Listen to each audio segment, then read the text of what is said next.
बहुत भाषा के कल्याण हुई। 8वीं अनुसूची में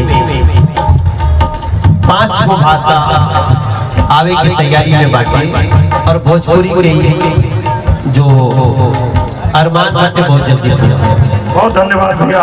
और एक के साथ अब चूंकि गिरीश भाई साहब पानी खेल मंत्री जी वहाँ के बैठल रहा और भी हमारे जितना भाई लोग हमारे साथ अशोक राय जी चिकित्सा प्रकोष्ठ के काशी क्षेत्र के अध्यक्ष हैं और संयोजक हैं, वो भी आए हैं। और आपके हरीश पाठक ने, हरीश कहाँ है?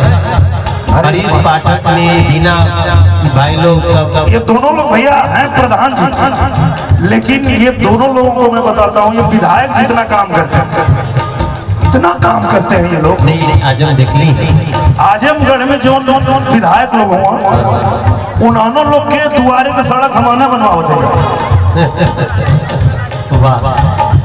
नहीं अब पूरा आजमगढ़ आपका है और आपको किसी को कहने का जरूरत ही नहीं ये किसका है। आप विश्वास रखिए, आप जैसे चल रहे हैं ना, सांसद सब आप यहाँ लंबे समय से होंगे, ऐसा लोगों में चर्चा चल रहा। सारे विधायक धीरे धीरे आपके हो जाएंगे, सारे बीजेपी के होंगे, इसकी चिंता न करें। हम लोग अब सही रास्ते में चल रहे, दिशा ठीक है, नियत ठीक है, नीति ठीक है।